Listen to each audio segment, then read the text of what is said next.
দীর্ঘদিনের জলসংকট সমস্যার স্থায়ী সমাধানে বড় উদ্যোগ নিতে চলেছে অসমের রাজ্য সরকার।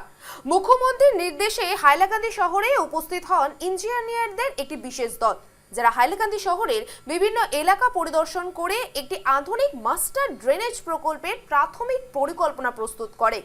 শহরের 16টি ওয়ার্ড সহ বিভিন্ন গুরুত্বপূর্ণ তিমাথা ও চৌমাথা ঘুরে জল নিষ্কাশন ব্যবস্থার বর্তমান অবস্থা খতিয়ে দেখেন ইঞ্জিনিয়াররা।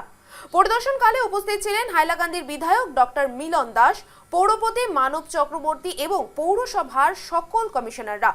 বৈঠকের পর সাংবাদিকদের মুখোমুখি হয়ে বিধায়ক ডক্টর মিলন দাস স্পষ্ট ভাষায় জানিয়ে দেন, মাস্টার ড্রেনেজ প্রকল্প বাস্তবায়নের আগে সরকারি জমি ও জল নিকাশনের স্বাভাবিক পথ থেকে সমস্ত অবৈধ দখলকারীদের উচ্ছেদ করা হবে।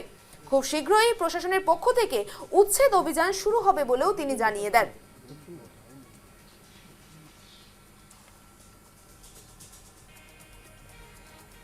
এবং আমাদের মাননীয় পৌরপতি আমরা ব্যক্তিগতভাবে দেখা করেছিলাম এবং হাইলাকান্দির জমা জল এবং পানীয় জলের বিষয়ে ওনাকে বলেছিলাম।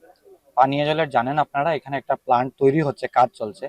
এইটা যাতে খুব তাড়াতাড়ি কাজ সম্পন্ন হয়, সেই জন্য বিভাগীয় মন্ত্রী মাননীয় কৃষ্ণেন্দু দা নিজের থেকে উদ্যোগ নিয়েছেন।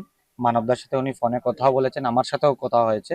তার বাইরে যেটা জমা জলের সমস্যা রয়েছে, সেই জমা জলের সমস্যার জন্য আজ গুয়াহাটি থেকে ইঞ্জিনিয়াররা মাননীয় মুখ্যমন্ত্রীর নির্দেশে এসেছেন। আজ এই টিম হাইলাকান্দিতে আছে, আগামীকাল এই টিম লালা শহরে যাবে।